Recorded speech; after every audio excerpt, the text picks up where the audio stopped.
Criminal બાર એસોસિએશનની ચૂંટણીમાં નવા પ્રમુખ તરીકે અનિલસિંહ જાડેજાને જીત. ક્રિમિનલ બાર એસોસિએશનના ચૂંટણીમાં નવા પ્રમુખ તરીકે અનિલસિંહ જાડેજાને જીત કરવામાં આવી. સવારથી કોર્ટમાં વકીલો મતદારોની ભીડ જોવા મળી હતી. શાંતિપૂર્ણ રીતે થયું મતદાન. જયદીપસિંહ ગોયલ ક્રિમિનલ બાર એસોસિએશનના ઉપપ્રમુખ તેમજ ચંદ્રસિંહ રાણા ખજાનચી તરીકે ચૂંટાયા હતા. હાર પહેરાવી ઢોલ નગારા સાથે જીતની કરાઈ ઉજવણી.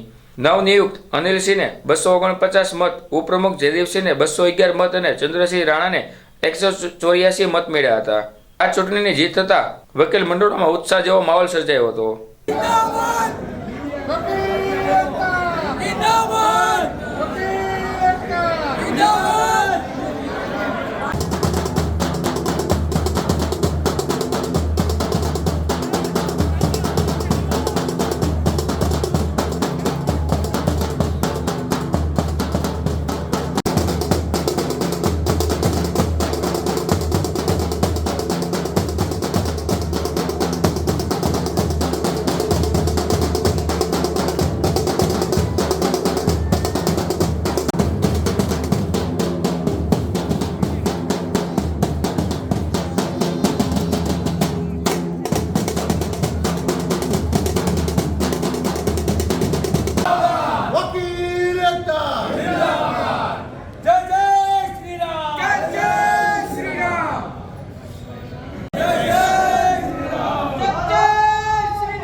હું અનિલસિંહ અજીતસિંહ જાડેજા ક્રિમિનલ બાર એસોસિએશનમાં ઉમેદવાર ક્રિમિનલ બાર એસોસિએશનમાં પ્રમુખ તરીકે ઉમેદવાર હતો.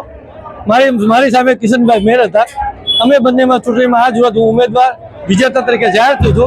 મારી સાથે ઉપપ્રમુખ તરીકે જયદેવસિંહભાઈ, ખજાનચી તરીકે ચંદ્રસિંહભાઈ, પછી મંત્રી તરીકે કિશોરભાઈ અને નિધિભાઈ, એ અમારી એક અમે બધા વિજેતા જાહેર થયા છે. અને બહુ શાંતિમય અને સુખમય અમારું આ ચૂંટણીનું આજે પરિણામ જાહેર થયું છે.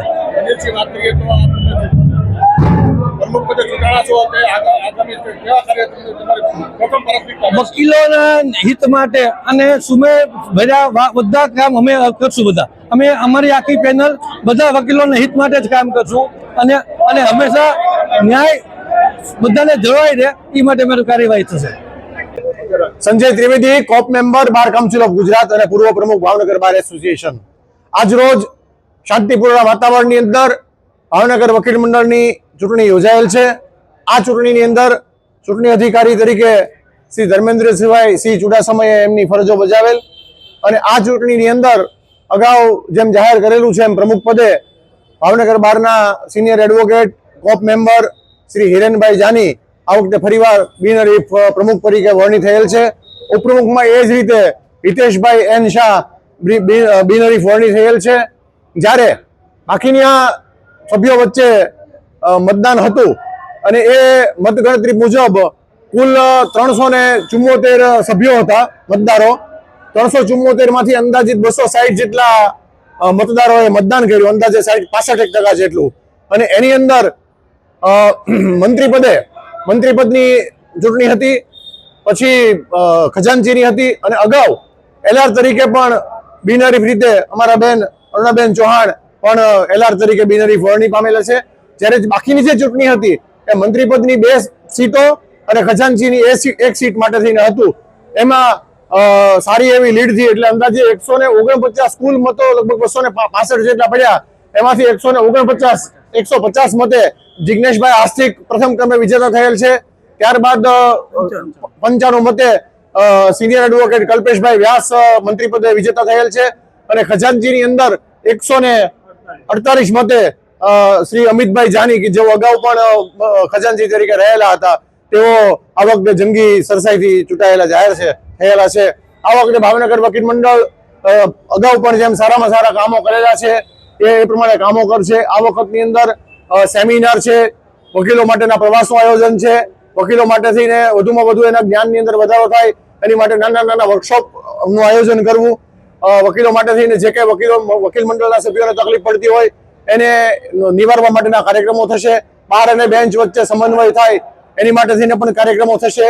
ભાવનગર બાર એસોસિએશનની હવે ફરીવાર અગાઉ 2022માં ડિરેક્ટરી પ્રસિદ્ધ થયેલી એ પણ ડિરેક્ટરી અપડેટ કરવાનું પ્લાનિંગ છે. તો વિવિધ પ્લાનિંગ સાથે આ વખતે એક યુવા ટીમ સાથે ભાવનગર બાર એસોસિએશન ફરીવાર કાર્યરત થયેલું છે.